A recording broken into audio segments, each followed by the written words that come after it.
Here is the endgame starter build. What does it mean starter? Starter is when you start the Act 3. The northern part of the world map is accessible and there you can fly around and do some of the side content.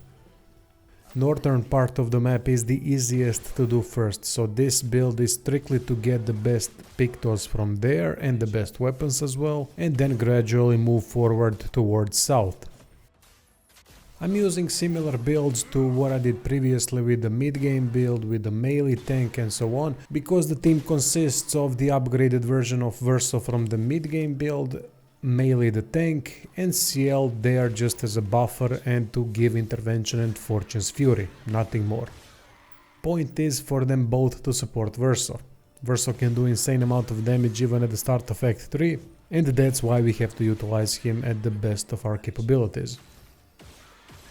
I'm not saying this is the maximum Verso can do, no it's not, it's probably much more that he can accomplish later on, but at this point with the limited pictos that we have, this is rather good.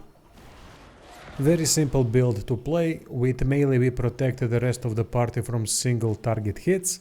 She is also focused on parrying, because with parrying she creates shields on herself thanks to the weapon that we are using. That makes her very difficult to kill, but you're gonna have to parry. Verso is using classic overload plus berserk slash with multiple attacks. Sciel is simply using intervention and Fortune's Fury, and consumables when needed. None of the heals are working because we only revive, we don't heal.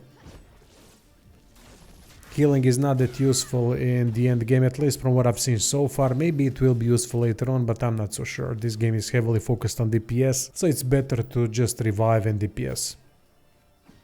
I'll leave this to play out and then we're going to go into the build.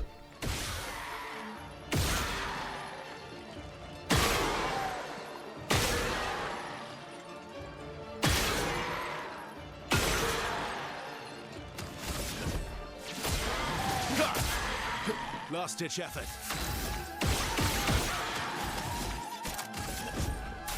I've got this. Look out.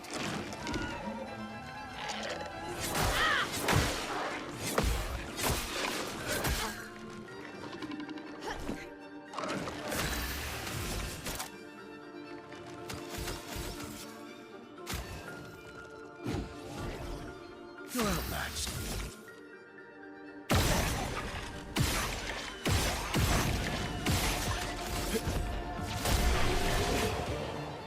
With Verso we are using dualist, so I really love this weapon because it gives us more attacks than one.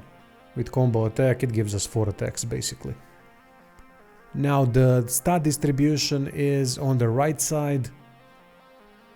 Might and luck being the primary one, rest are not that important. Here are the active pictos. Burn affinity can be found at the northern hemisphere of the world. Just Google where you can find it, I'm sure that wiki has the answers. Immaculate is optional, but it can be helpful at the beginning of the fight when or if Verso acts first. Here are all the pictos, meaning the passive ones that we have equipped in order to make this build as best as possible. You're gonna have to invest a lot of Lumina points in order to make Verso as good as this. Some pictos like Survivor and Base Shield are found again in the Act 3, at the beginning of Act 3 at the northern part of the world. Before acquiring Base Shield, use Solidifying instead. They don't work together, but Solidifying is great whenever you use Overload in the fight. If you're going from fight to fight with 1 HP, then Solidifying is useless. But if you use Overload to reduce your health, then Solidifying is useful. I would suggest to switch to Base Shield instead upon acquiring it. Only skills that we need are Berserk Slash and Overload.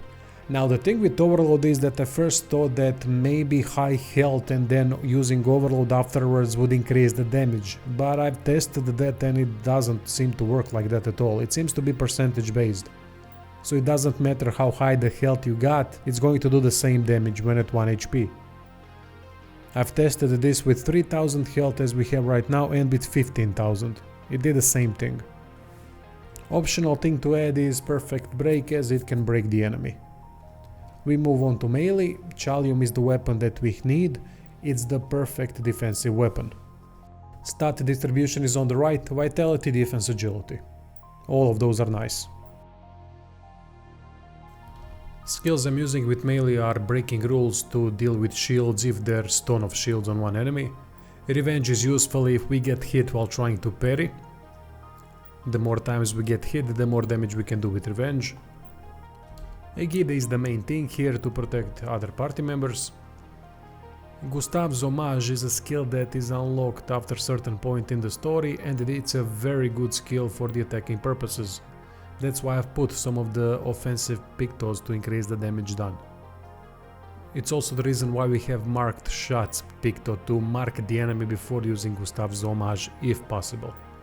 Mezzoforte is a good thing to reapply the defensive stance to not go stanceless. Only thing that I wanted here in the 3 active slots is the augmented counter to increase the damage from the counterattack. Augmented counters also give us defense, critical rate boost and also health boost. Augmented counter 1 level 28 is an upgrade from Flying Manor location, which is a very high level location, but I went there with this build to test these things out and it worked really well, at least for clearing some of the first parts. Against some of the fights it was problematic, but I did get quite good pictos there, like the augmented counter 1 upgrade. Passive picto should look like this. Everything that can increase her defense. Simple as that. I also went with Inverted Affinity and Confident Fighter to add to the counterattack damage.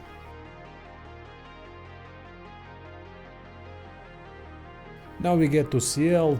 Doesn't matter really what weapon we are using, choose whatever you wish. I went with the Arton to get 1 AP per moon charge on turn start because we use intervention a lot, which does give us moon charges. Stat distribution same as melee. Vitality, agility, defense.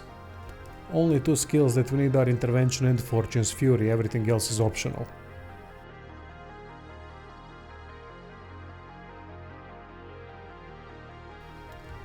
Active pictos don't matter, choose whatever you wish as long as there's defense or health on it.